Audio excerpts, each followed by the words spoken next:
안녕하세요. 안녕하세요. 반갑습니다. 네, 오랜만입니다. 나와주셔서 너무 감사드립니다. 오랜만입니다. 네. 진짜 정말 요새 맹활약을 하고 계시죠. 어쩌면 이렇게 그 한 대표님 맞춤형 사건이 일어난 그런 느낌까지 들어요. 아니, 그 지금 대장동 항성포기를 하더니 또 론스타 소송이 전부 승소를 하고 어떻게 이럴 수가 있나 싶은데 요즘은 여기저기 많이 바쁘시죠. 나가시느라. 많이 설명드려 나가려고 하고 있고요. 뭐 사실 뭐 저의 맞춤 이슈라기보다는 저는 이건 뭐 민주주의와 대한민국의 국격에 관한 모든 사람들의 이슈다라고 저는 생각합니다. 네. 사실 론스타가 이게 지금 뭐 가장 최근 이슈로 뭐 이제 정말 완승으로 깔끔하게 이런 사안이 잘 없잖아요. 이렇게 끝난 예가 없는데, 근데 이게 좀 오래되고 과거도 형사사건하고도 연루가 돼 있고 이러다 보니까는 좀 어렵게 느껴지시는 분들이 많아요. 최대한 간단하게 쉽게 좀 설명을 해주신다면. 제가 라방하듯이 네, 라이브 편하게 하세요. 유튜브 제 네. 라이브 방송하듯이 간단하게 네. 설명을 드릴게요. 1998년에 IMF를 맞았잖아요. 그쵸. 그러면서 그 전까지 대한민국은 은행이 망하는 나라가 아니었어요. 그런데 은행도 무너지기 시작했죠. 그러다가 결국은 은행이 부실화되고 대한민국이 굉장히 나락으로 떨어지는 상황이었어요. 그러니까 외국에 대해서 은행 등이라든가 우리 주요 기업들을 매각해야 되는 상황이 됐습니다. 그럴 때 2003년에 노무현 정권이 들어와서 노무현 정권의 주도로 한국외환은행, 한국외환은행을 론스타라는 텍사스 기반의 미국계의 유명한 펀드, 허접한 펀드가 아니에요. 유명한 펀드입니다. 이 펀드에 매각합니다. 그런데 국민들이 여기에 반발하기 시작해요. 이유는 첫째, 너무 헐값이다. 그리고 둘째, 펀드에게 은행을 매각하게 되면 은행의 안정성이 너무 떨어진다라는 이유였어요. 이 국민들의 여론이 높아졌고 노무현 정권 초반임에도 불구하고 이거는 정권에 큰 위기가 왔어요. 그래서 감사원 감사가 있었고 감사원 감사에서 외환은행 매각은 잘못된 것이다라는 결론을 냈습니다. 그 이후에 대검찰청 중앙수사부, 민주당 정권이 폐지한 부서죠. 특별수사를 하던 화이트 칼라 권력 수사를 하던 부서인데 대검찰청 중앙수사부에서 감사원의 감사 결과를 토대로 론스타 수사를 시작하게 됐던 겁니다. 그 사건의 주임 검사. 아니요. 제가 말씀드린 저는 사실 그때는 관여 안 했고 외환은행의 헐값 매각 사건을 관여했던 검사들은 윤석열 전 대통령이나 뭐 이복현 전 금감원장이나 이런 분들이 관여를 했었고 저는 당시에는 현대자동차 비리 사건을 수사하고 있었습니다. 그런데 이제 그 여러 가지 우여곡절이 있었죠. 우여곡절이 있고 헐값 매각 사건은 다 무죄가 났어요. 그리고 제가 했던 외환카드 주가 조작 사건, 제가 나중에는 그 론스타가 외환카드를 주가 조작한 사건을 담당해서 수사했었는데 그거는 이제 유일하게 유죄가 났죠. 그런데 그 과정에서 론스타에 대한 여론도 나빠지고 여러 가지 법적 제재가 가해지면서 론스타가 자기들이 원하는 시점에 가장 높은 가격에서 외환은행을 팔고 떠나지 못하게 됩니다. 이걸 이제 전문 용어로 엑시트라고 하잖아요. 그런데 그러고 나서 이제 2011년, 12년 그 기간 동안에 결국은 우여곡절 끝에 외환은행을 론스타가 팔고 떠납니다. 그런데 떠날 때 이 론스타가 자기가 먹던 우물에 침을 뱉습니다. 뭐라고 하냐면 이건 대한민국 정부가 우리를 핍박해서 매각시킬 놓쳤으니까 그 차액 6조 원을 배상하라라고 국제중재를 신청합니다. 그 6조 원은 근데 지금 환율 기준으로면 7조 원이라고 하는 게 맞겠네요. 그렇죠. 그건 몰랐으니까. 그래서 국제중재가 시작된 겁니다. 그래서 2012년부터 국제중재가 계속되다가 2022년에 국제중재의 결과가 나옵니다. 그때 제가 법무부 장관이었어요. 우연찮게도. 그때 론스타에 대해서 7조를 청구했지만 약 3천억 원 정도를 배상하라는 결과가 나온 거죠. 그리고 거기에 대해서는 전체 6조 청구 중에서 3천억 정도가 인정된 것이고 당시 많은 민주당 의원들을 포함해서 이건 조 단위로 나온다. 라고 다 예상하던 사안이었기 때문에 그 정도면 괜찮다는 얘기들이 많았습니다. 왜냐하면 그리고 이걸 항소했을 경우에 이자 부담이 계속 늘어날 것이다. 천억 단위로. 실제로 천억 단위로 늘어나거든요. 그러니까 이거는 포기해야 된다는 여론이 있었고 민주당은 그걸 강하게 주장했고 심지어는 우리 정부 내에서도 이건 꼭 항소 안 하는 게 낫다는 의견도 많았어요. 왜냐하면 아니 이거는 항소했다가 지면 속된 말로 똥바같이 뒤집어 쓴다라는 얘기였거든요. 안 내니만 못 찾았죠. 근데 저는 그래서는 안 된다고 생각했고 그래서 제가 주도해서 항소 제기를 했습니다. 그 이후에 제가 이 항소 제기를 제대로 뒷받침하기 위해서 네.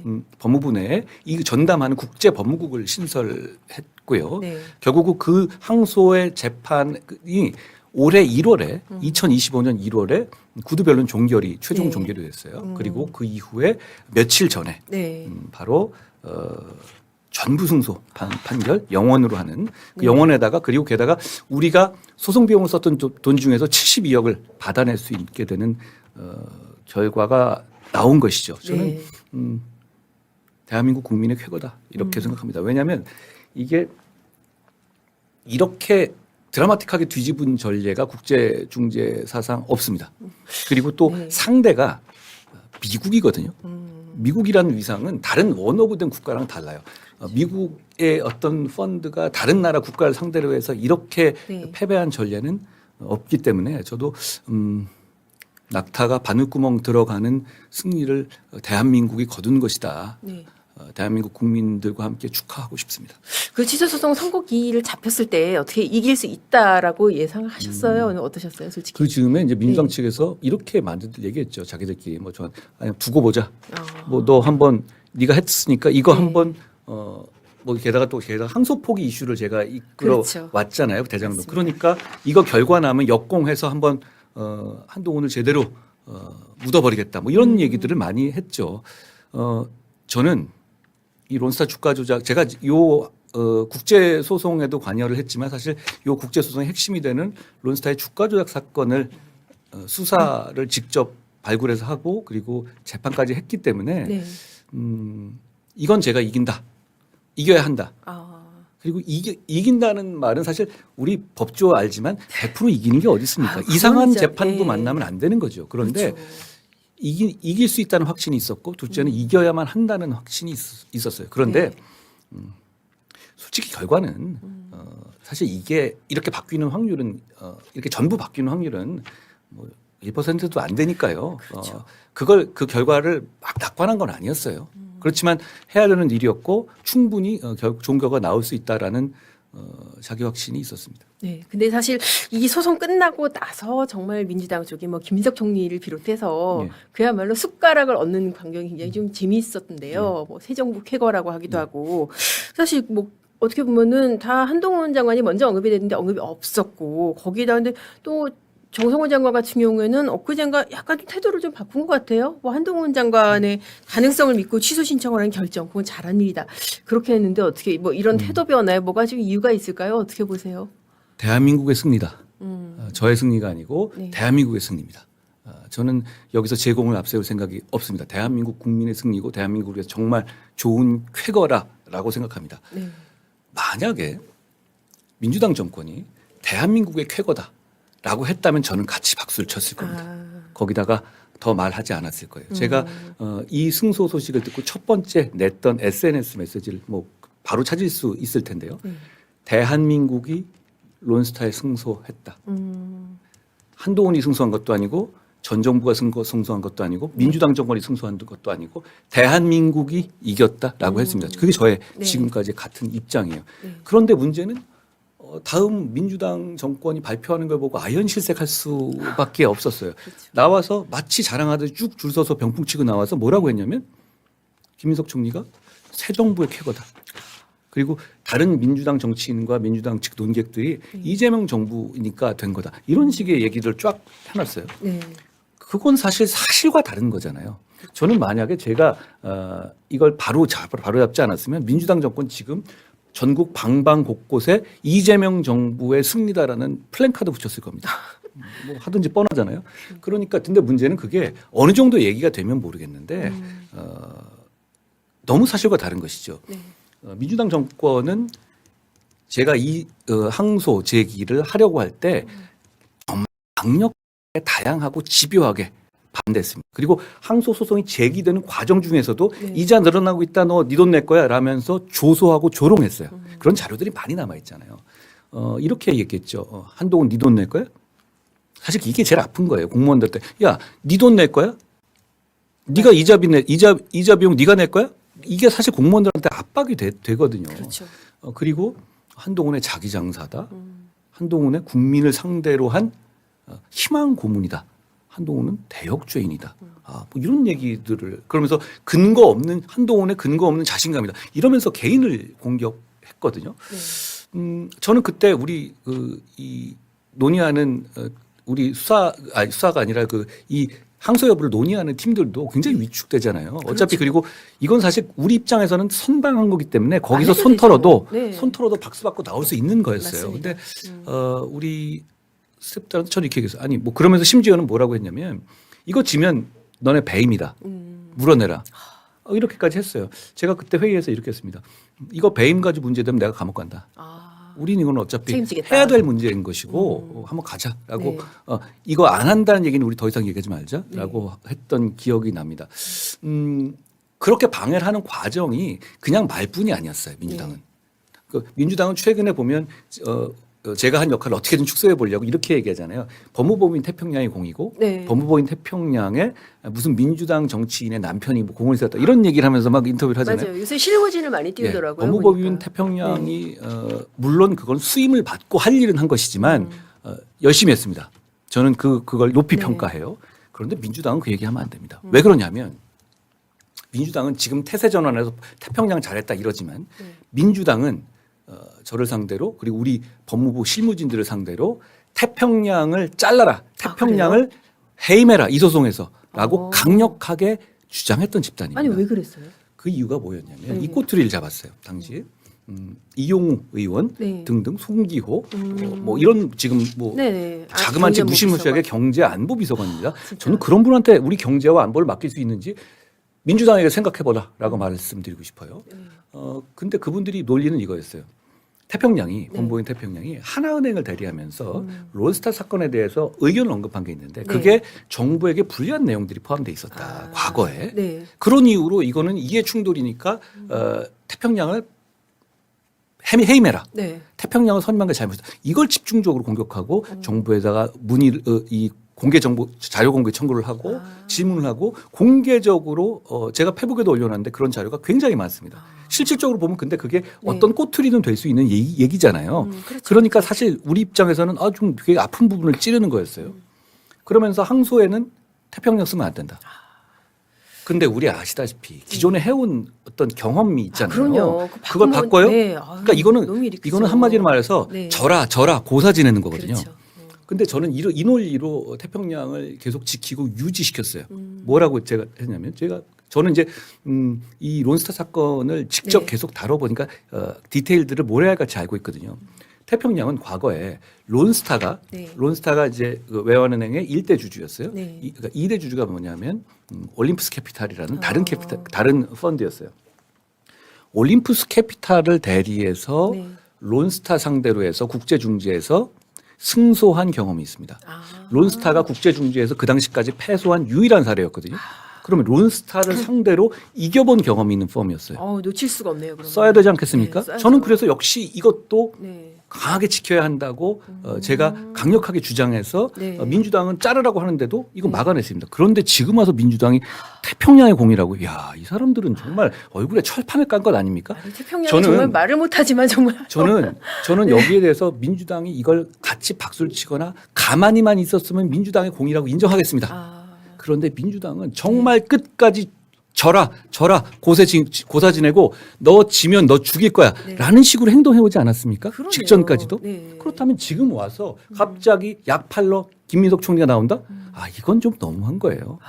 저는 다시 한번 말씀드립니다. 제 공이 아닙니다. 대한민국의 공이고 대한민국 공직자들의 공이고 대한민국의 쾌거입니다. 네. 정말 그때 태평양 잘랐으면 지금의 이 결과도 없었을 수 있잖아요, 진짜. 이게 이 페이퍼 양이 얼마나 될 것 같습니까? 그리고 문제는 들어가서 이건 즉각 서로 간에 순발력으로 대응을 해야 되는데 이거는 이 내용을 전체 꿰뚫어야 가능한 맞습니다. 거예요. 근데 10년 해온 펌을 잘라라? 이건 그냥 지라는 얘기잖아요. 그렇죠. 이걸 민주당이 공식적으로 저를 상대로 계속 제기했고 그리고 일부 언론들도 그 문제를 계속 제기했어요. 네. 언론 보도도 꽤 됐었죠. 사실 컴플리트라는 게 그냥 어떻게 보면은 좀 잿뿌리는 사실 그런 거잖아요. 그것 때문에 소송을 못 하고 그런 것도 아닌데. 네. 그리고 김현장이 론스타 관련 대리를 한 게 있었기 때문에 김현장을 쓸 수가 없었어요. 그렇죠. 그럼 어디로 가야 됩니까? 그럼 그러면은 우리 불평등할 입장에서는 수밖에 없죠. 우리 입장에서는 최선의 선택을 해야 하는 것이고 그리고 저는 그걸 높게 봤어요. 왜냐하면 그 올림푸스 캐피탈을 론스타를 이긴 국제중재 네. 그거 그렇게 쉬운 일 아니었거든요. 그러네요. 그러네요. 그런데 네. 한 번 싸워본 경험이 있고 한 번 이겨본 경험이 대단히 중요합니다. 그렇지 않겠습니까? 그렇죠. 저는 그 경험을 높이 샀고요. 그래서 민주당의 공격에도 불구하고 태평양이 계속 우리의 항소에서 네. 대한민국을 대리하도록 했던 겁니다. 네. 그러니까 정말 말씀하신 대로 우리 국민의 승리인데 민주당은 물론이고 사실 국민의힘에서도 또 이거는 또 무슨 공을 내세우네 뭐 영사사로 안 돼 그런 얘기까지 나오잖아요. 좀 속상하셨을 것 같아요. 국민의힘은 네. 국민의 힘이 되어야 합니다. 지금은 국민의 쾌거고요. 네. 그리고 그걸 가지고 어떤 당내 문제나 정치적 공학을 동원하면 국민들께서 실망하실 것이다. 이 정도 얘기하겠습니다. 저는 어디 가서나 네. 대선 이후에는 당내 비판을 의도적으로 자제하고 있습니다. 지금은 서로 생각이 다른 사람들이 있을 수 있어요. 보수 내에. 그렇지만 지금 독재의 길목에 있어요. 네. 이럴 때는 생각이 다른 사람끼리 이렇게 얼굴 마주 보면서 싸울 게 아니라 서로 이렇게 어깨를 맞대고 같이 싸워야 할 때입니다. 네. 알겠습니다. 사실 그렇게까지 어떻게 보면은 뭐 취소 소송이라든지 이런 소송을 끌고 나갈 수 있었던 그 바탕에는 이 사건 수사를 하셨었잖아요. 예. 그러니까 주가 조작과 관련된 수사. 예. 오늘 사실 저희 방송에서 그 뒷얘기를 예. 최초로 오늘 오픈을 하신다고 그래서 제가 많이 기대를 하고 있거든요. 많이 들어오시라고 제가 좀 어그로 끈 거긴 해요. 본체가 사실 어떻게 보면 헐값 예. 매각인데 정작 예. 이 판을 뒤집은 거는 주가 조작 수사란 말이에요. 그거 어떻게 그러면 그 착안을 해서 시작을 하셨는지 좀 본격적으로. 예. 네. 사실 먼저 이 말씀 드릴게요. 민주당과 그동안 일부 언론들, 일부 좀 민주당 성향의 언론들이 계속 최근까지도 저한테 네. 이 얘기를 했어요. 론스타 항소에 관해서. 네 돈이라면 항소했겠냐. 아, 네가 물어내라. 네. 아까 말씀드렸다시피 이게 좀 아픈 프레임이죠. 그렇죠. 공직자한테 특히. 저는 그때마다 이렇게 답해 왔습니다. 지금도 그렇게 답드리고 싶어요. 내 돈이 아니고 꼭 지켜야 하는 국민의 돈이니까 항소한 것이고 최선을 다한 것이다.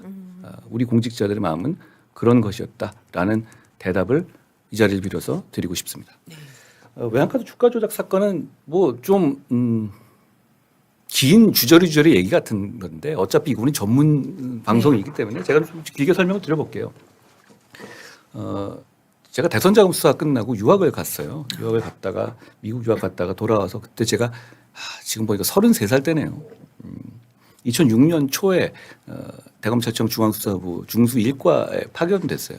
저보고 현대차 수사를 제가 대기업사에 많이 했으니까 담당을 하는 거였는데 저는 그 수사를 했죠. 그 당시에 대검 중수 2과에서 네. 론스타 아까 말씀드린 외환 은행 헐값 매각 사건을 수사 네. 중이었어요. 저는 사실 이 현대차 사건은 사실 회장까지 사법 처리되는 등 그렇죠. 성공적으로 되게 단기적으로 끝났어요. 그래서 저는 당시에 소속청이었던 천안지청으로 복귀하려고 했거든요. 왜냐하면 제가 연조가 짧았기 때문에 네. 그렇게 계속 파견만 다니면 인사가 꼬입니다. 실제로 그래서 제가 찍히죠, 안에서. 그렇죠.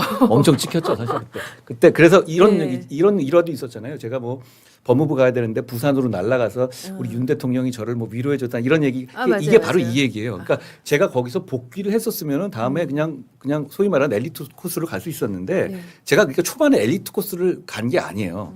그러니까 수사를 하다가 그러니까 이 한마디로 말해서 이제 근속 기간을 못 채우는 거예요. 그러니까 천안에 있으면 천안에 있다가 무슨 큰 수사 있으면 불려가고 하다 보니까 천안에 제가 4번 왔다 갔다 했지만 실제로는 6개월밖에 안 있었어요. 정만 두고 있는 거네요. 그렇죠. 거의. 근데 뭐 네. 그게 제 뜻이 아니거든요. 네. 그러니까 저는 어떻게든 돌아가려고 했는데 현대차 수사가 금방 끝나서 저는 이제 가려고 짐 싸고 이제 인사하려는 복귀 인사를 하던 때였어요. 네. 근데 그때 이제 우리 중수부에 있던 그 간부들께서 이게 금감원에서 네. 이런 식의 그 통보 그러니까 금감원에서 확실하면 고발을 하거든요. 네. 뭐 참고 자료 내지 그렇죠. 통보가 수사를 온 하거나 뭐. 거가 있는데 네. 이게 말이 되는 얘기인지를 한번 아. 저보고 뭐 돌아가기 전에 한번 봐줘라. 저쪽 바쁘니까. 네. 이렇게 해서 저한테 이제 뭐 요만한 박스가 하나가 왔어요. 네. 제가 이제 연조는 짧았지만 그 전에 대기업 수사나 금융증권 수사를 굉장히 많이 하고 그러네요. 현대차도 하시고. 그렇죠. 그전 대선 자금 수사도 하고 그래서 어떻게 그렇죠. 보면 그런 경험들이 많이 있으니까 저한테 맡기신 거였는데 그거를 제가 한 3, 4일 동안 정말 밤새면서 다 봤어요. 아, 근데 이거는 제가 보는 순간 증거는 없는데 네. 이거는 론스타가 외환 카드 주가를 일부러 떨어뜨리기 위한 주가 조작을 한 거라는 확신이 들었어요. 아, 얘네들이 진짜 네. 대한민국 시장 우습게 봤구나 이렇게 생각이 들었어요. 이게 어떤 팩트가 뭐였냐면 네. 2003년 11월 20일경에 네. 론스타 쪽 외환은행을 통해 가지고 이런 식의 메시지를 내요. 네. 외환 카드에 대해서 감자를 검토하고 있다. 아. 감자가 뭐라고 네. 하냐면 자본 감소잖아요. 그러니까 그렇죠. 자본을 증액하는 게 아니라 감소시킨다는 얘기는 그러면 어떻게 되겠어요? 그만큼 이 회사의 가치가 떨어졌다는 인정하는 거기 때문에 당연히 이거는 네거티브 그 부정적인 그렇죠. 증권 요소잖아요. 그러니까 주가를 확 떨어뜨린 거예요. 이제 이게 팩트인데 그 다음에 론스타는 이미 외환은행을 대주주로 있었고 네. 외환 카드를 먹어야 되는 거였잖아요. 네. 그런데 이거를 싸게 먹을 수 있게 된 거예요. 합병을 시키기 위해서. 왜냐하면 외환 카드의 주가를 떨어뜨린 거니까. 왜냐하면 합병 비율이라는 게 상장 회사는 당시에 주가의 평균치를 가지고 하게 돼 있거든요. 그렇죠. 그러니까 이걸 확 떨어뜨리게 되면 뭐 아끼게 되는 거예요. 네. 근데 어떻게 보면 이게 소탐대신이 그렇게 기껏해야 몇천 원 아낀 거예요. 그러니까 우습게 알았다. 아, 네. 얘네들 우리를 대한민국 정말 우습게 하는구나라고 저는 생각했어요. 지금은 이거 가지고 후회하겠죠. 이것 때문에 진짜 6조를 그렇죠. 날렸으니까요. 맞아요. 네. 근데 이걸 제가 보고 나서 이거는 저는 이건 되는 거야라고 생각하고 제가 이렇게 되는다는 내용을 가지고 이렇게 써서 이렇게 이 대검의 중수부의 간부들한테 보고 이건 됩니다. 네. 그리고 이게 어떻게 보면 론스타 사건의 활로가 될 수 있을 겁니다라고 보고를 드렸죠. 그러고 네. 저는 가려고 하는데 그걸 보고를 받은 대검 간부들이 이걸 누가 봤으니까. 하겠냐? 누가 하겠냐? 봤으니까 네가 해라. 이걸 누가 하겠냐? 이거 네. 네가 제일 잘하는데 네가 해라고 한 거예요. 네. 원래 조직이 사람 잘 안 아끼거든요. 저는 그때 돌아갔어야 됐어요. 맞아요. 네. 네. 근데 그래서 이제 제가 이 사건을 맡았고 요 사건을 저랑 그리고 이제 그 같이 하게 된 이 검사장을 지내고 퇴직한 이동열 지금 현대 변호사가 있어요. 네네네. 그때 그분이 이제 저랑 둘이 이제 같이 팀을 짜서 사실 둘이 끝까지 대법원까지 같이 계속 갔어요. 이렇게 시작됐던 거죠. 증거는 없었어요. 증거는 없는 상황이었고 증거가 나오기 쉽지 않은 상황이었는데 금감원에서 그냥 의견만 준 거였어요. 증거가 뭐 나올 만한 게 이런 없었어요. 팩트가 있으니까 이런 의심이 있다는 정도죠. 아, 의심이 있다. 예. 네. 그리고 내부에서의 어떤 이사회 의사록 같은 거 나왔는데 네. 이사록에서 자기들이 거짓말했다는 얘기 안 하잖아요. 그렇죠. 네. 론스타의 얘기는 자기들은 처음에 실제로 외환 카드 감자를 할 생각이 있었다가 나중에 변심한 것이다. 이래버리면 아무것도 아니에요. 그렇네요. 그렇잖아요. 거짓말한 거 그러니까 아니냐는 처음부터 거니까. 거짓말한 걸 입증해야 되니까 어려운 겁니다. 그거 어렵죠 진짜. 그러니까 근데 금감원에서 네. 보내는 건 얘네들이 이런 걸 봐서 이거는 거짓말일 것 가능성이 높다라는 거죠. 근데 사실 그게 증거로 입증해내는 건 그렇죠. 다른 얘기잖아요. 네. 근데 저는 이거 입증할 수 있다고 봤어요. 이거는 어떡해요? 그러니까 제가 계속 그때는 사실 제가 좀 그 이후까지 그러지는 않았는데 그때까지만 해도 좀 가학적으로 일할 때였어요. 일주일에 한 이틀 정도를만 집에 갔거든요. 그러니까 뭐 4일 야근, 5일 야근한 게 아니라 네. 그냥 거기에 신문지 깔고 계속 잤어요. 아, 라꾸라꾸도 없었어요 저는 그때. 있었는데 라꾸라꾸보다 이렇게 네. 책상에 신문지 깔고 이렇게 법전 베고 자는 게 제 취향이어가지고 신문지 이렇게 덮고 자면 은근히 따뜻해요. 하여튼 뭐 그게 밤에 자는 사람들의 취향이 있는데 저는 라꾸라꾸보다 그게 낫더라고요. 이렇게 그런 사람도 좀 있어요. 하여튼 저는 그랬는데 제가 이제 연구하고 나왔던 게 약점을 이렇게 봤습니다. 이거는 이게 저는 이제 투자은행 같은 그런 쪽들을 잘 알고 있었기 때문에 감자를 준비하는 데 있어서는 여러 단계가 필요해요.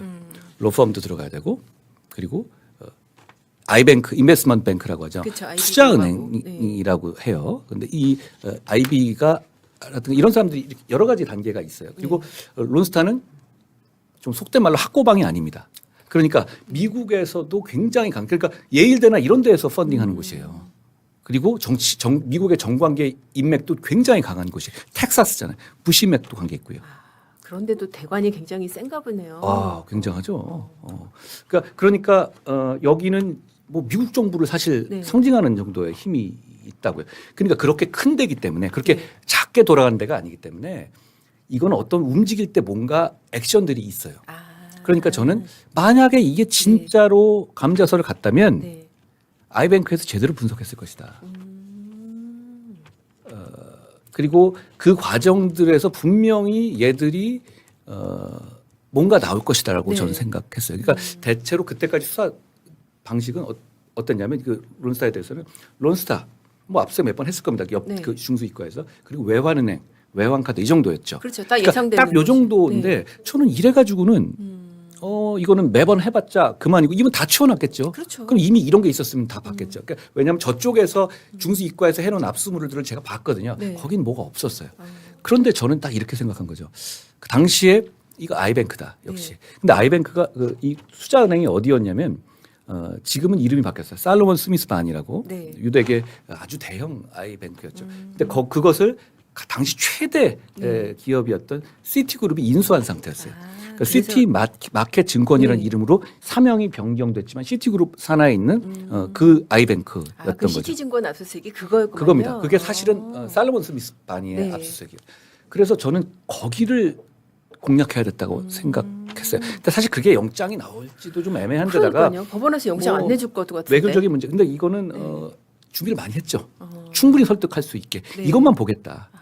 이것만 보고 아니면 손 턴다. 네. 라는 식의 얘기까지 좀 절절하게 제가 따로 그때 법원에다가 이만한 의견서를 거의 뭐 제가 좀 비굴한 데가 있었어요. 뭐 할 때는 아유 정말 이건 꼭 내주셔야지 하면서 절절하게 편지까지 써서 넣었어요. 법원에 의견서가 네. 이거는 내가 진짜 애국심 차원에서 네. 이거 마지막 기회다. 한번 보자 이렇게 얘기했던 거죠. 그런데 그때 영장이 나왔어요. 나왔는데 네. 그러니까 제가 본 포인트는 왜 어떤 포인트였냐면 결국은 뭔가 없어도 문제. 네. 그러니까 예를 들어서 그 직전까지 얘기하는데 아무런 아이뱅크의 검토가 없다? 이것도 이상한 거잖아요. 그거 없이 감자 들어간다는 것도 말이 안 되는 갑자기 여기랑 네. 상의 안 한다? 네. 여기다가 지금 론스타가 주는 피가 돈이 얼마인데 여기 하나도 안 썼다? 그리고 여기 있는 사람들끼리 저는 이게 수사를 하다 보면 항상 잡담들이 문제가 돼요. 여기서 이 사람들끼리 주고받는 뭔가의 대화에 맥이 있을 거라고 봤어요.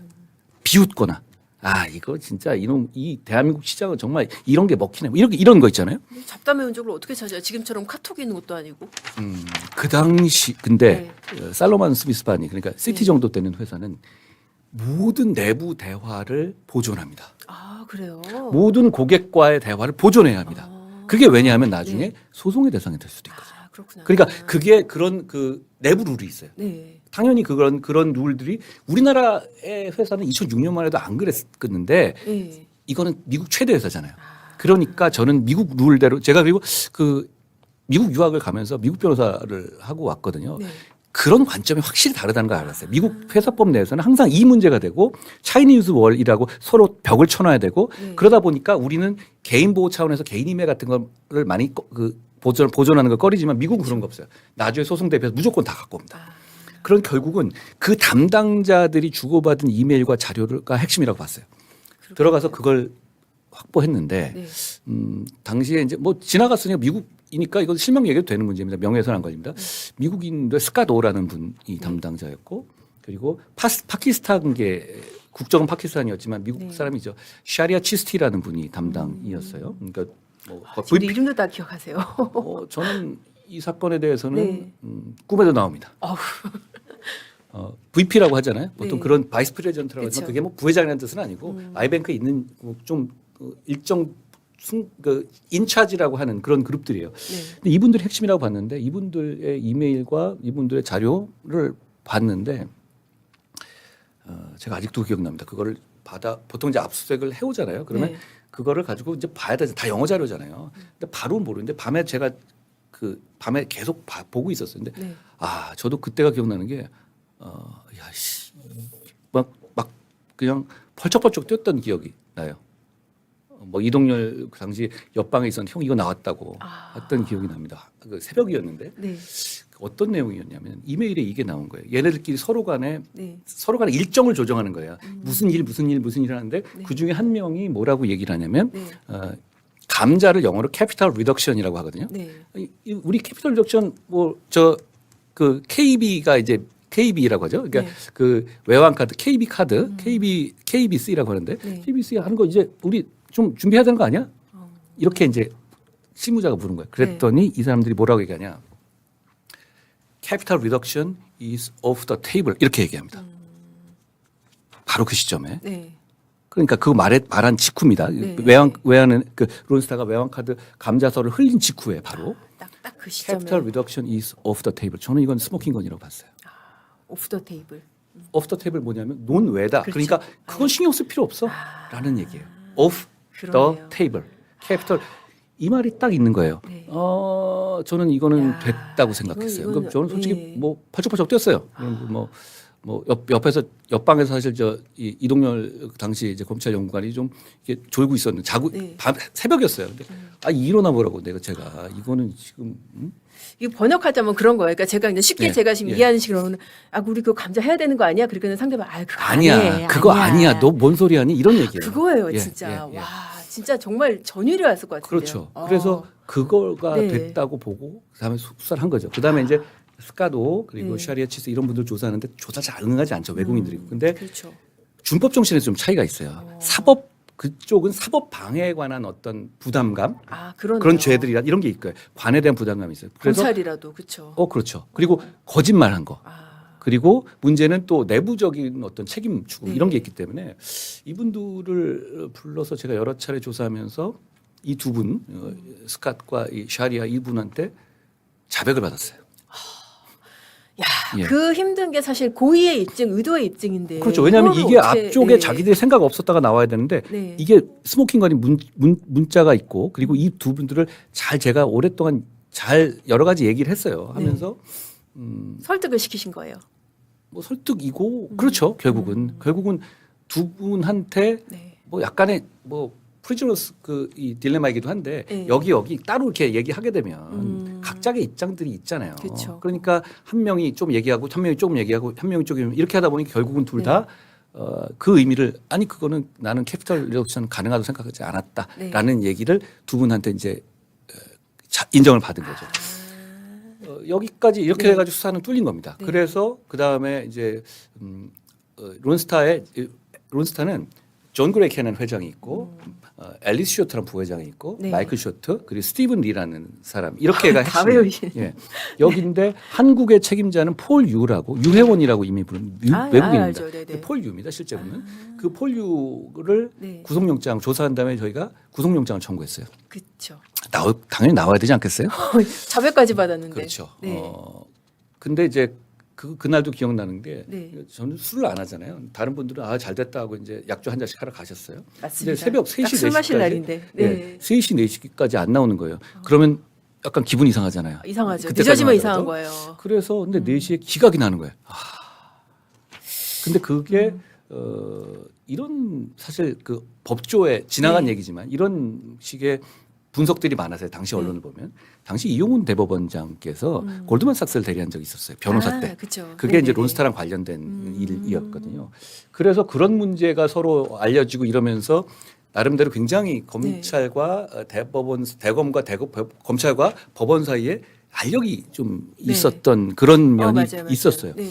그런 영향도 좀 있었다고 생각해요. 그래서 근데 또 그걸 가지고 서로 간에 약간 기싸움하는 국면에서 바로 영장을 재청구했습니다. 네. 그날 밤에 새벽에. 그거 되겠어요, 그거.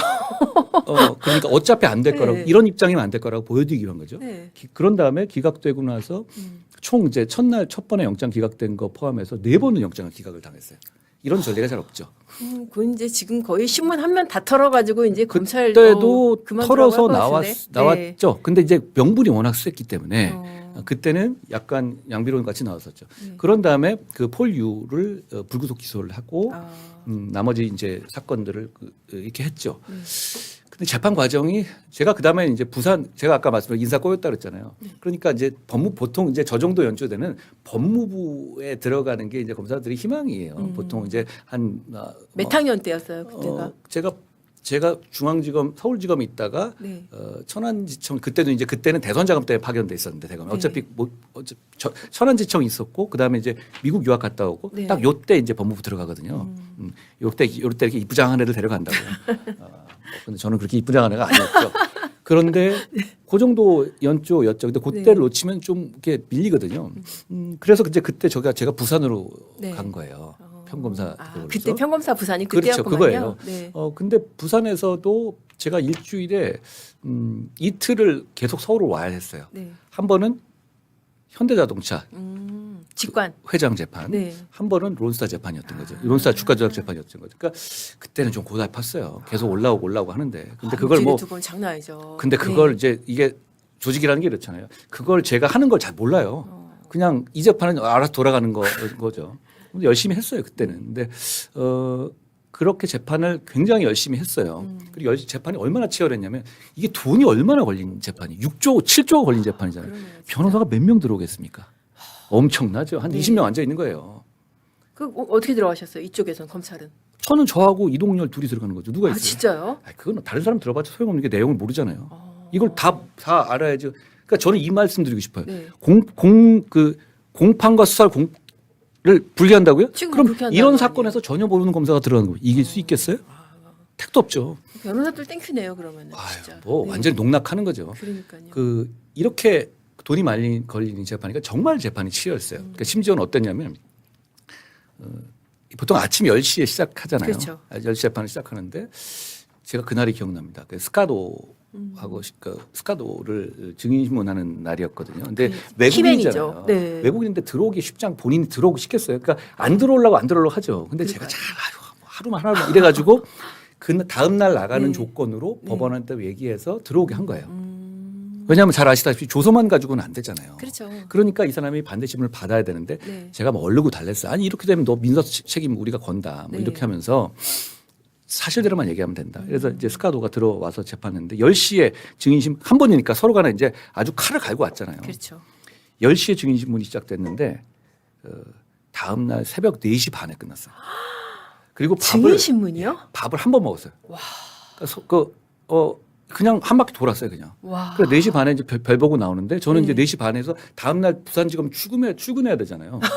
그래서 제가 거기서 그냥 이 아침 비행기 타러 김포공항으로 이렇게 갔던 그 날이 기억나는데 기분이 되게 좋았어요.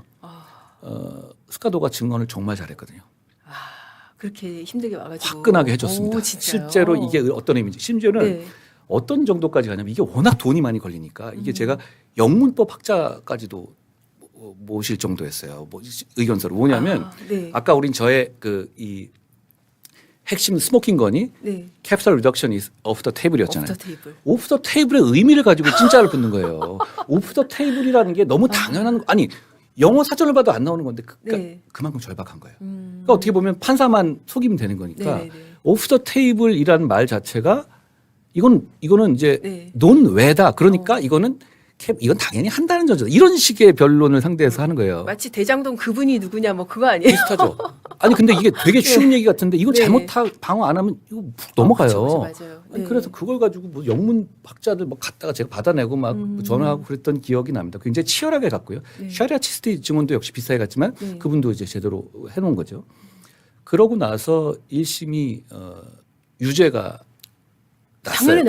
법정 구속됐죠. 근데 그날도 기억나는 게 보통 이제 제가 이제 그날은 서울에 올라와 있었을 텐데 그때 뭐 같이 있었을 때였는데 마지막에 이제 보통 선고는 아시다지만 선고는 검사 안 가잖아요. 그러니까 서로 간에 면이 그러니까 그런 거예요. 그러니까 저는 그냥 결과나 보고 분석하고 이러려고 했었는데 당시 이제 우리 공판 검사는 안 가잖아요. 직관이니까 거기 법원에 근무하시는 여성 서기관 분이 전화가 온 거예요. 사무실로. 그러면서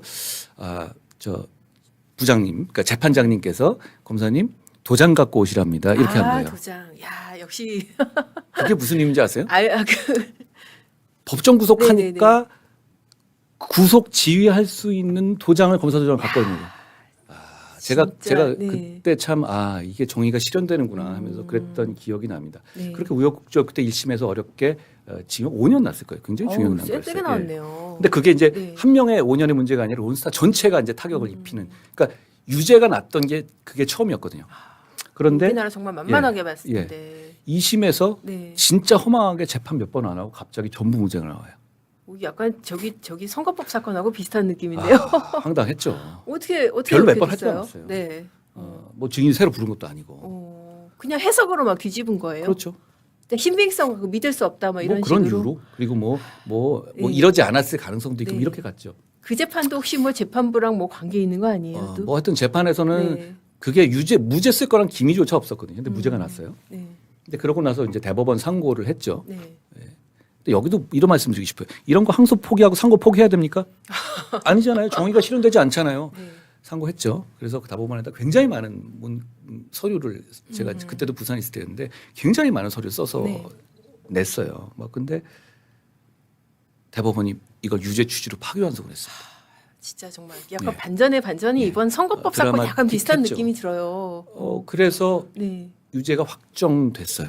근데 그 과정에 또 이런 일도 있었어요. 나중에 좀 드러난 것 중에 네. 시민단체 중에서 무슨 뭐 또 투기자본감시센터 이런 데가 있어요. 알아요. 네. 거기에 핵심 간부가 네. 론스타한테 말 잘해줄 때니까 뭐 7, 8억인가에 받아 땡겼어요. 맞아. 네. 진짜 황당한 일이 그 많았어요. 장화식인가 그분이. 그쵸. 네. 그러니까 이게 여기 붙어 먹은 사람이 많아요. 그쵸. 크니까. 그러면서 네. 그 사람들이 뭐 저희를 엄청 공격하고 그랬거든요. 그런데 이제 그게 이 사건이 결국은 유죄 확정이 됐죠. 그러니까 저는 굉장히 오랫동안 이 사건을 진행해 왔던 거예요. 근데 네. 이제 그거 이후에 이제 론스타가 외환은행을 팔고 떠납니다. 그래놓고 6조, 7조를 자기가 손해봤다고 얘기하잖아요. 근데 사실 제가 딱 그 수사까지만 관여한 게 아니라 네. 그 이후에도 이제 이렇게 됐죠. 중재 소송을 쟤네가 걸었잖아요. 근데 자 이런 상황에서 대한민국의 유일한 무기는 뭐겠어요? 앞서 그 유죄 판결이죠. 뭐냐면 그렇죠. 로직이 뻔해요. 아니 그래 늦어졌어. 네. 늦어진 건 맞는데 늦어진 건 너네 때문이야. 왜냐하면 너희가 대한민국에서 주가 조작해서 분탕질 쳤잖아. 그래놓고 돈 달라는 게 말이 돼? 완전 적반하장. 심플하게 진짜. 말하면 그거예요. 나머지는 절차 위반 다 이걸 둘러싸고 있는 유일한 우리가 말할 수 있는 그거예요. 네. 근데 외환은행 헐값 매각 사건은 무죄가 났기 때문에 그거 가지고 얘기를 못해요. 오히려 쟤네의 무기가 됐어요. 야, 너네 이거 가지고 괴롭혔잖아. 너네 대중의 기호에 이 아부하기 위해서 정부가 나선 것 아니야? 이런 논리였는데 그게 아니라 너는 주가 조작을 한 놈들이야. 이게 우리의 로직이었죠. 그러니까 이제 중재 재판이 2012년부터 쭉 진행되는 과정에서도 네. 핵심 논리는 결국은 외환 카드에 대한 주가 조작 유죄 판결이었으니까 네. 법무부에 이제 제 친구들 많이 담당하고 그랬었는데 이제 결국은 이 로직을 이제 저한테 이제 하도급을 주는 거죠. 그럴 수밖에 없잖아요. 그렇죠. 왜냐하면 너무 저쪽에서는 잘하니까. 그리고 저쪽에서는 뭐냐면 이런 로직을 갖고 왔어요. 야 너희 뭐 그렇게 비리비리한 나라에서 응? 대법원, 법원, 야 너네 다 너네 편 아니야? 남미 국가 돼야지. 뭐 그때는 대법원이나 뭐나 대한민국 국가 이미지가. 그러니까 그렇게 네. 미국은 그렇게 나오는 게 그리고 또 그게 호도되기 쉽잖아. 아니 어차피 대법원도 너네 대중에 영합하는 애들 아니야. 이런 식의 공격을 했거든요. 근데 저는 그러니까 유죄 판결 받았다 판결문 제출 이거 가지고 안 돼요. 무슨 얘기냐면 확실한 물적 증거와 그리고 야 슈아리아 치스티니 스카도니 다 외국 사람들이야? 야 너네 미국 사람 아니야? 이 미국인들도 자백한 거야. 네. 미국인들도 컨페셔널 한 거야. 이게 굉장히 먹히는 논리거든요. 그리고 그 디테일이 필요. 다만, 그러니까 대법원한테 유죄났다 이게 아니라 이 증거 관계가 이렇다는 걸 제대로 설명해 줄 사람이 필요하잖아요. 그렇죠. 그럼 그건 저밖에 없잖아요. 그러니까 그걸 뭐 제 친구하고 제가 법무부에 있던 그런 뭐 연조가 그때 이제 저 출세해서 간 친구도 있잖아요. 근데 이 친구들하고 계속 얘기하면서 계속 그 얘기를 같이 챙겼습니다. 그러다가 이제 계속 그렇게 진행됐던 거죠. 그러니까 네. 수사 이후에도 사실 중재 재판 때 제가 평검사 뭐 부부장 이럴 때도 계속 이걸 챙겨왔어요.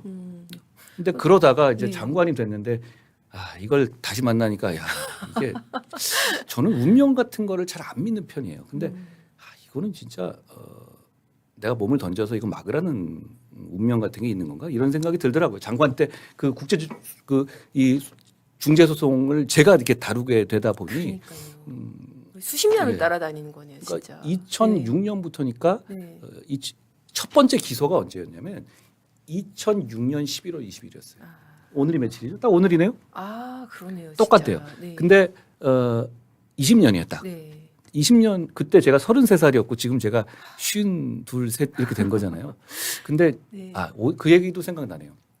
이게 그리고 위기가 뭐가 있었냐면 유해원 씨를 기소하는 폴 유를 기소하는 것도 있지만 론스타 자체를 기소해야 되는 게 있어요. 그렇죠. 같이 이제 양벌 규정으로. 그렇죠. 네. 근데 그 당시에 보면 이제 론스타 양벌 규정의 벌금 규정에 대해서는 지금은 이제 논란이 해소된 당시에는 네. 벌금밖에 없으니까 이때의 공소시효가 네. 본범을 따라가느냐 아니면 벌금밖에 없으니까 3년이냐 이런 논란이 있을 수 있었어요.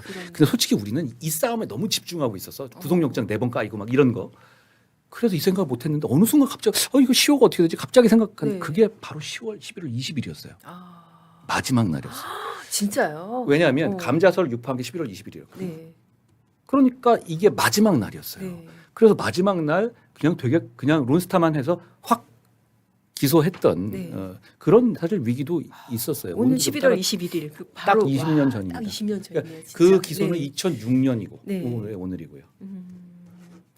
야, 이게 뭐 정말 영화 같아요. 듣고 보니까는 20년을 정말 이 파온 그런 스토리를 지금 이제 말씀을 해주셨는데, 지금 이렇게 봤을 때는 정말 수사 검사 직관이라는 게 이 사건 한 사건에 대한 이 집념과 깊이와 탐문과 깊이 이게 얼마나 중요한지 좀 드러나는 사건인데. 그러니까 이런 문제에서 상대편에서 20명쯤 앉아가지고 막 질문할 때, 네. 그럼 뭐 한 10만 페이지 넘거든요. 이거 까볼 거예요? 머릿속에 다 있어야지 반응할 수 있는 것 아닌가요? 네. 그러니까 결국은 그런 식으로 우리나라의 정의가 실현되어 왔습니다. 근데 그걸 그냥 이 시스템 무너뜨리겠다는 것에 대해서 저는 안타깝게 생각하고요. 또 이것도 있습니다. 론스타 헐값 매각을 한 주체. 네. 저는 헐값 매각이었다고 생각해요. 그게 무능이었던 네. 부패였던 그 주체는 민주당 정권이었습니다. 그때가 DJ 때 그리고 네. 노무현입니다. 노무현 정권 때입니다. 네. 그러니까 연원부터 넘어가서 론스타를 자기들이 욕할 자격이 있는지 모르겠어요. 왜냐하면 론스타에게 대한민국의 외환은행을 팔아넘긴 건 민주당 정권이었거든요. 그러니까 사람들이 국민들이 이걸 다 잊고 그러다 보니까 뭐 위아더 월드 다 같이 박수 이럴 문제가 아닌 거예요. 네. 왜냐하면 이건 대한민국이 쾌거이긴 하지만 대한민국이 어느 정도 국가적 위성을 가지고 어느 정도 어느 정도의 나라인지를 보여준 거기도 하지만 네. 대한민국에서 정의라는 게 어떤 것인지를 한번 깊이 생각해 볼 만한 문제라고 생각해요. 제 공직사 하는 게 아니에요. 저는 공직자로서 할 일을 했을 뿐이에요. 네. 대한민국 국격이 그만큼 올라간 것이고 이런 재판이 이기기 어렵습니다. 솔직히 말하면. 제가 이렇게 말씀드렸죠. 저는 이길 거라고 확신했다고요. 이길 거라고 확신했는데 네. 이길 거라고 확신해서 한 건 맞는데요. 질 줄 알았습니다. 너무 어려운 재판이라는 게 사실 꼭 맞는 말 한다고 그게 정의가 실현되는 건 아니거든요. 맞아요. 네. 확률의 리스크가 있어요. 그러니까 항상 얘기할 때 야, 네가 물어낼 거야? 이게 아픈 거죠. 그러니까 다 물러나고 싶어 해요. 그런데 범죄자인데 대한민국의 혈세를 6조 남겨줄 수는 없는 거 아니에요? 근데 지금은 지금 범죄자한테 지금 자연스럽게 주제가 넘어가서 지금 네. 범죄자한테 지금 7천억을 지금 안겨주겠다는 게 이번에 이거 형속폭이잖아요. 그러니까 한마디로 말해서 그때 20년을 걸쳐서 다들 인생을 걸고 막아내서 지킨 대한민국의 혈세가 뭐 한 6조, 7조 이런 거죠. 그리고 좀 더 넘어가서 현실적으로 항소심 기준으로만 본다면 4천억 정도죠. 네. 근데 이 4천억, 5천억 기준으로 보더라도 김만배 일당에게 가져간 돈보다 훨씬 못 미칩니다. 대한민국의 정의는 거기서 무너진 거예요. 그리고 저 이 말씀 드려요.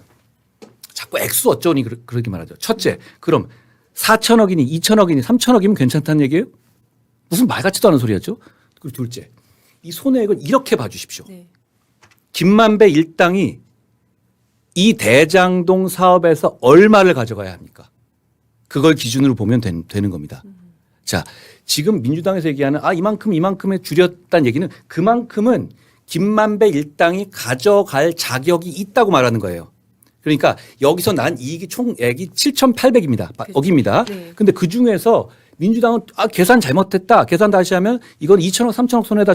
이런 얘기는 뭐냐면 나머지 돈은 김만배가 등이 가져가도 된다는 얘기를 하는 거거든요. 맞습니까? 아닙니다. 왜 그런지 제가 말씀드릴게요. 네. 여기서 김만배 일당이 해낸 일이 뭐죠? 왜냐하면 성남시가 직접 나가서 토지 작업해 준 거죠. 그렇죠. 원래 재개발 사업에서는 토지를 수용하는 게 대단히 어렵죠. 그걸 성남시가 나서서 강제 수용했죠. 네. 여기서 자기들이 뭘 했죠? 그냥 숟가락 얹은 것밖에 없잖아요. 여기 얘네를 왜 껴야 되죠? 얘네들이 뭐 해놓은 게 있었나요?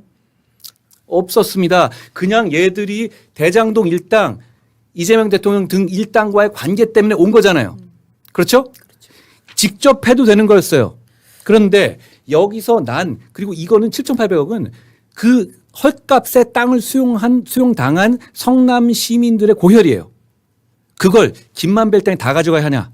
안 된다. 그러니까 맞습니다. 최대한의 정의를 실현하자는 게 7,800억 얘기하는 거고. 그렇지. 지금 민주당 얘기해서 이 액수가 뭐 손해배상 액수 줄여야 된다. 이 뜻은 뭐냐면 나머지 정도는 김만배 일당이 할 일을 한 거니까 가져가도 돼. 이 뜻이거든요. 맞아요. 국민들 여러분 동의하십니까? 얘들 한 거 없어요. 저는 김만배 일당이 여기서 단 한 푼도 가져가면 안 된다고 생각해요. 그게 제가 말하는 7,800억을 혈세를 얘네한테 밀어줬고 7,800억이 손해라고 말하는 근거입니다. 심지어는 사실 어떻게 보면은 이 공사를 만들고 공사에 누구를 앉히고 이런 사업 설계도 다 어떻게 보면은 성남시랑 같이 한 거 아니에요 그때 당시에. 정확하게 말하면 성남 수뇌부, 더 정확하게 얘기하면 이재명 대통령이 대장동 사업 내가 한 거다라고 하지 않았습니까? 본인이 얘기했죠. 그렇습니다. 네. 그러면 그 결과로 김만배 일당이 돈을 가져가야 돼요, 안 가져가야 돼요? 이걸 영원이라고 생각하신다면 7,800억이 손해인 것이고 김만배 일당이 몇 천억 가져가도 된다고 생각하신다면 그게 민주당 계산인 거예요. 그러니까 이게 지금 뭐 김만배가 그 정도는 가져가도 되지 않냐. 그러니까 뭐 어차피 그 정도면 몫이 있으니까 뭐 항소 포기해도 된다라는 게 지금 민주당 그렇습니다. 얘기고. 네. 요즘 와서는 이제 그런 얘기도 하잖아요. 그 1차 수사팀, 2차 수사팀 예. 이런 구분을 하면서 2차 수사팀이 제대로 못했기 때문에 지금 이 이해충돌 방지법이 무죄가 난 거다. 이제 예. 그런 얘기도 하는 것 같아요. 우리 이 방송 이름이 판결문 읽어주는 기자입니다. 판결문을 읽어봅시다. 판결문에서 네. 왜 470몇억만 인정했냐? 그건 뭐냐면 네. 이해충돌 방지법으로 인해서 이제 이해충돌 방지법에 대해서 추징 보수를 해야 된다는 건 판사도 동의해요. 그렇죠. 그런데 이 공소시효 그러니까 이걸 인정을 할 수 있는 공소시효를 짧게 봐서 맞습니다. 그러니까 뭐냐면 이익을 실제로 실현한 시점이 아니라 약속한 시점으로 본 거예요. 네, 맞아요. 그러니까 공소시효가 지났으니까 473억을 뺀 나머지 7,800억의 나머지 부분에 대해서는 추징 못한다. 이런 얘기예요. 네, 맞습니다. 네. 인정 안 된다가 아닙니다. 네. 자, 여러분. 저는 저런 주장 1차, 2차 말하는 게 얼마나 허구인지 제가 지금 말씀드릴게요. 간단히 말씀드리죠. 1차 수사팀이 그 부분을 7,800으로 기소하지 않았죠. 그러니까 박범계 장관 등이 말하는 게 뒷부분만 유죄난 부분만 잘했다는 거죠. 자, 그게 아니에요. 1차 수사팀이 기소하지 않았죠. 아니죠. 1차 수사팀이 그걸 기소했다면 지금 1심 판결에서 말하는 공소시효가 지나지 않았습니다. 많이 정확하네요. 공소시효가 지나지 않은 상태에서 1차 수사팀은 기소할 수 있었어요. 그렇지만 안 한 겁니다. 그때 당시에 배임으로만 기소만 했죠. 그때 이해충돌을 그렇습니다. 안 했었죠. 그때 그리고- 제대로 네. 기소하지, 그러니까 저는 일단 1차 1심 판결에 나온 그 논리도 동의하지 않아요. 저는 왜냐하면 돈을 실현한 시점에 공소시효가 기산해야 된다고 생각하기 때문에 네. 그렇지만 1심 판단 기준으로 보수적으로 보더라도 1차 수사팀이 기소했다면 7,800억 유죄 났을 겁니다. 그래 놓고 네. 1차 수사팀이 잘한 거라고요? 이게 무슨 말 같지도 않은 소리입니까? 저는 그래 놓고 1차 수사팀에 참여했던 뭐 정용환인가요? 네네네. 검사장 승진시켰던데요? 검사장 됐죠. 항소 포기 막았던 주범인 박철호 중앙지검장 영전시켰던 데 그랬지 않았습니까? 맞아요. 이건 국민과 싸우자는 겁니다. 진짜 정말 해보자는 인사. 저도 그렇습니다. 진짜 그런 느낌이었거든요. 아니 1, 2차 네. 그러니까 제가 뭐 1, 2차 그거 가지고 대단한 얘기 하던데 상세히 보면 이게 맞아요. 1차 수사팀이 이거 기소할 수 있었습니까? 없었습니까? 네, 할 수 정말- 있었죠. 네. 했다면 1심 판결의 로직에 따라서는 7,800억 다 유죄 났겠죠. 그거 기소 안 한 사람들이 정말로 대한민국의 적 아닙니까? 맞습니다. 지금 저가 진짜 오늘 정말 저도 크게 얻어가는 게 7,880원 그게 무죄가 난 게 일부는 무죄고 일부는 면소잖아요. 그렇죠. 공소시효예요. 그렇죠. 공소시효 문제인데 이게 기소를 했었으면 만약에 안 돼요. 1차 수사 때문에 할 수 없었다면 모르겠어요. 네. 할 수 있었죠? 있었는데 안 하고 예. 결국 넘기고. 그런데 1차 수사팀은 네. 잘했다. 무슨 이거는 아니 민주당, 조국당 이런 사람들은 그냥 대장동 일당 편드는 걸 목숨 건 겁니까? 이건 왜냐하면 네. 국민들이 정말로 이거 분노하잖아요. 그럼에도 불구하고 이런다?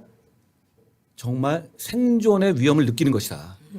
그렇기 때문에 막 가는 것이다. 입을 막기 위해서 그렇습니다. 입을 막기 위해서. 네. 그러니까 우리가 그 다른 방송에서 하셨지만은 우리가 조국이다에서 이제 우리가 김만배다 이제 이렇게 나갔다. 똑같지 않습니까? 네. 아니 다른 걸 다 떠나서 왜 김만배 일당 편을 드는 거죠? 모든 게 왜 그렇게 해석하죠? 민사로 간다? 말이 됩니까? 지가 해보러 가십시오. 말이 안 되잖아요. 자, 판결문 읽어주십시오. 판결문에 뭐라고 나오죠? 민사로 해서 안 되니까 맞습니다. 어려우니까 추징하는 거라고 하죠. 그렇죠. 이럴 거면 보이스피싱 피해자들한테는 왜 추징해 줍니까? 똑같은 거예요. 보이스피싱 피해자들한테 5억 피해자한테 국가가 보이스피싱 사범 잡아서 묶어놨는데 네. 어느 순간 법무부 장관 쭉 튀어나와서 이거 풀어줘. 당신이 변호사 선임해서 직접 하면 되는 거니까 이 얘기거든요. 맞아요. 딱 정확히 그 논리. 우리나라가 그런 네. 나라가 아닙니다. 왜 우리나라를 후진 나라로 만듭니까? 정확하게 돌려주시면 되는 거 아니에요? 그 네 돈으로 해. 그렇습니다. 정성호 장관한테. 그러니까 제가 네. 주장하는 것이 정성호 법무부 장관, 이진수 법무부 차관, 그리고 노만석 검찰총장 직무대행, 박철호 지금 중앙지검 영전한 박철호 반부패 부장, 네. 정진우 중앙지검 적어도 이 사람한테는 그 국민들 혈세 날린 것 민사 소송으로 취급해야 합니다. 성남시에서 일부 소송 제기를 한다고 하더라고요. 네. 그런데 저는 일부 액수는 작게 할 텐데 이거 늘려 나가야 됩니다. 작게 하는 거 저는 이해하는 게 7,800억 인지대. 7,800억 민사소송 하려면 네. 인지대만 각각 20억이에요. 아, 그걸 그래요. 피해자 보고 알아서 하라고 한다고요? 이거는 협잡이다 이렇게 말씀드려요. 네. 그러니까. 근데 진짜 이 정말 걸을 타선이 없는 이 검찰 인사 라인업 이거 결국 어떻게 보면 공소시효로 가는 거 아니냐 그런 예상인데 어떻게 보세요?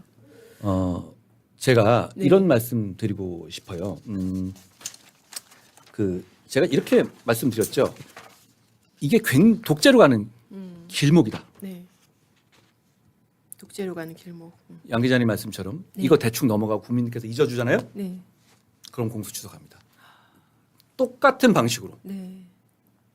박철호가 갔으니 박철호는 그냥 자기가 찍지 않겠어요? 박철호는 외압도 안 받고 자기 뜻이다라고 하지 않겠어요? 그렇죠.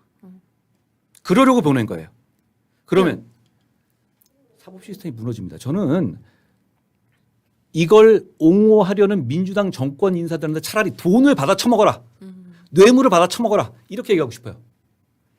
뇌물을 받아 처먹는 건 국민 모두를 보호하는 사법 시스템 자체를 무너뜨리진 않거든요.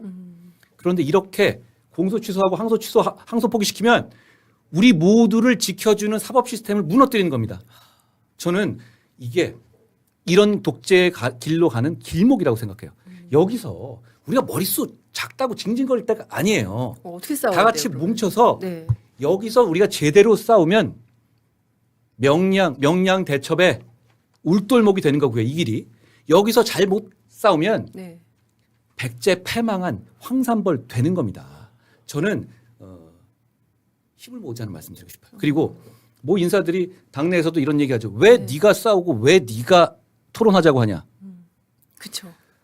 지금은 이런 중요한 시점, 국민을 위해서 국민의 이익을 지켜야 하는 시점에서는요.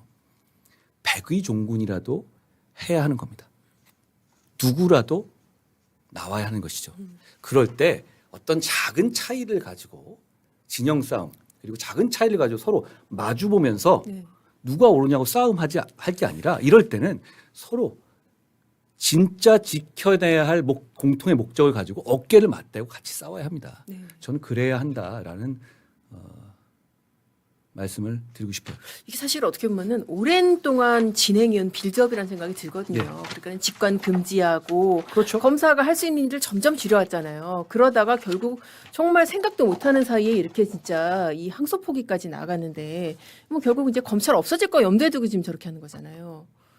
그러니까 네. 문제는 차라리 뇌물을 받아 처먹으면 어, 시스템을 망가지지는 않아요. 네. 나중에 자기들이 감옥 가면 되겠죠. 그렇죠. 전 나중에 이 일을 한 사람들 다 감옥 가야 된다고 생각하고 그래야 한다고 생각합니다. 그렇지만 이런 방식으로 공소 취소시키고 뭐하고 검찰 없애고 하면 그냥 자기들이 감옥 간다고 정의가 실현되지가 않아요. 이미 질서가 무너집니다. 질서가 무너지는 건 정의가 무너지는 것이거든요. 그 피해는 전부 다 서민이 봅니다. 네. 이게 저 지금 상황에서는요. 저는 상식 있는 국민들, 상식 있는 중도와 보수 네. 국민들은 상식 있는 정치 세력에게 바라는 게 하나라고 생각해요.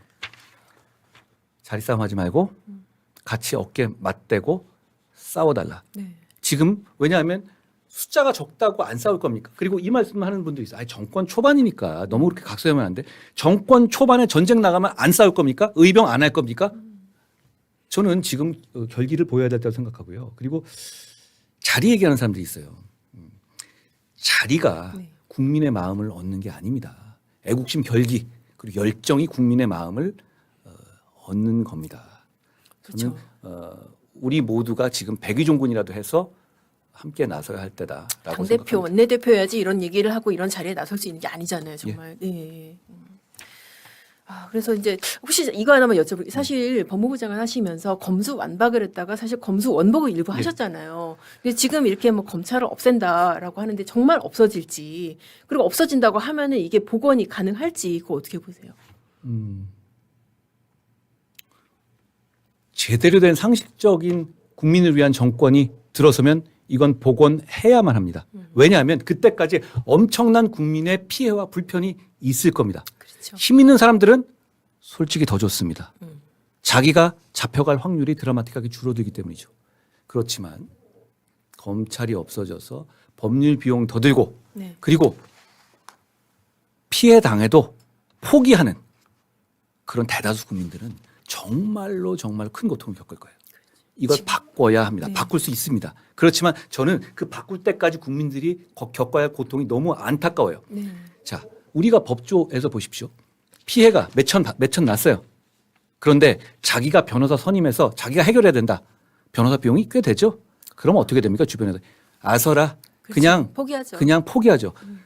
대한민국은 서민들이 피해 당했을 때 권리를 포기하는 나라가 아니었습니다. 그리고 아니어야 합니다. 네. 민주당 정권은 그렇게 만드는 겁니다. 자기들이 살려고요. 지금 당장에 검찰 수사권 조정 이후에 겪어야 되는 정말 고통만 해도 장난이 아니잖아요. 그렇습니다. 수사 지연이라든지. 네. 그래서 결국 그럼 론스타 사건 같은 경우 제가 해온 거 있지 않습니까? 네. 이걸 왜 하지 말아야 되죠? 이건 무조건 이런 방식으로는 안 되겠죠. 이 사람들 말대로라면 인사이동 나면서 계속 가면서 뭐 저연차 검사들이 들어가서 이렇게 하면서 뭐 변호사들이 뭐 몇십 명 가지고 얘기하면 그때 막 기록 뒤져보고 이러겠죠. 답이 안 나오네요. 사법 시스템에서 국가는 국민을 대리하는 거예요. 네. 잘 아시겠지만 우리는 보통 미국에서 말이죠.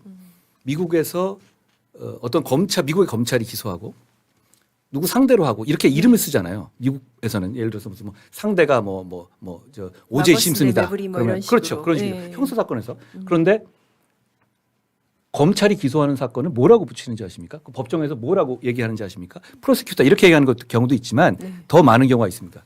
people이라고 해요. people vs 오제이 심슨 이렇게 얘기합니다. 예. 그렇게 되는군요. 그러니까 결국은 국민을 대신해서 기소권을 행사하고 수사권을 행사하는 거예요. 국민을 위해서. 이 조직 한심한 거 많습니다. 한심한 거 바꿔야죠. 그렇지만 이 자체를 없앤다? 그럼 누가 국민을 대리할 겁니까? 저는 검찰 옹호할 생각 없어요. 지금 개쪼다짓 했어요. 뭐예요 이게 도대체. 항소장 넣었어야 되고 지금까지 우리 다 그렇게 해왔어요. 저도 그래서 좌천만 4번에다가 압수수색 2번에다가 사표만 3번 써봤어요. 이렇게 굴러오면 됩니다. 그게 다 세금 받고 나름 존중받는 거에 값에 포함된 거예요. 그렇게 못했습니다. 검찰 비판해 주십시오. 잘못했습니다. 그런데 이걸 없앤다고요? 그러면 저 거악을 편을 드는 거예요. 그게 참 그러니까 저희도 사실 이제 뭐 사설이나 그런 데서 그런 얘기를 했었어요. 아유 이렇게 비겁한 검찰이면 차라리 없어져도 할 말이 없다라고. 그 말씀은 언론과 국민들께서 해 주십시오. 그렇지만 민주당 정권이 할 말은 아니에요. 민주당 정권은 네. 꺾어내잖아요. 그렇죠. 얘는 꺾이내고 검찰은 꺾이내 때려서 너 왜 꺾였니라고 비판해야 되는 건데 네. 그게 꺾은 애들이 활개치고 나댈 일은 아니에요. 그 말씀하신 대로 정말 학폭 가해자는 그렇습니다. 지금 저렇게 떳떳하고 당당하고 학폭 가해자가 네. 재단 이사장 아들이기 때문에 그런 거예요. 피해자는 지금 어디 그렇습니다. 퇴학당했잖아요. 못 견딘 거 퇴학당해서 지금 욕먹고 있고 지금 그런 상황이네요. 그러니까 네. 오늘 정말 진짜 이 다른 채널에서는 밝히지 않았던 네. 여러 가지 수사 뒷얘기나 이런 것들 조금 많이 해주시고 해서 네, 앞으로 이제 저 계획이나 구체적인 계획이나 그런 게 좀 있으세요? 좀 재미없는 말씀인데요. 네. 저는 좋은 나라 됐으면 좋겠습니다. 그리고 좋은 좋은 정치를 꼭 하고 네. 싶습니다. 그리고 그러기 위해서 하루하루 열심히 뛰겠습니다. 네. 하여튼 뭐 잘 싸워 나갈 수 있는 방법 저희랑도 이제 같이 많이 공유를 해주시고 결국은 네. 이게 무슨 누구나 싸움의 문제가 아니라 좋은 정치라는 게 나라의 정치를 정책적으로 올려나가는 거예요. 근데 이 론스타 이 국제 소송으로 대한민국 국격은 올라갔습니다. 네. 미국의 유명 펀드를 상대로 이겨낸 거예요. 그것도 완승을 한 거죠. 네. 그것도 논리로요. 그리고 게다가 그 중재 판정에서 대한민국의 유죄 판결의 로직을 그대로 인정한 거예요. 그만큼 증거가 탄탄했기 때문이죠. 네. 그러면 이 점에 대해서는 저는 대단한 승리다라고 생각해요. 국민의 승리입니다. 제 승리 아닙니다. 국민의 승리입니다. 그런데 이 발전 네. 이런 식의 우리 귀중한 나라를 시스템을 망치는 세력이 지금 정권을 잡고 아니 초반에는 안 그럴 줄 알았어요. 이걸 완전히 막가잖아요. 그렇죠. 이러면 자 다시 보십시오. 만약에 이런 나라가 됐어요. 대법원 압박하고 마음대로 정치 권리 누릴 수 있고 그러면 다음에 론스타 사건 같은 거 났을 때 대법원에 나온 결론을 다른 나라에서 인정해 주겠어요? 쟤네는 어차피 비리비리 밟히는 애들이잖아. 압박 들어주는 애들이잖아. 이렇게 되지 않겠어요?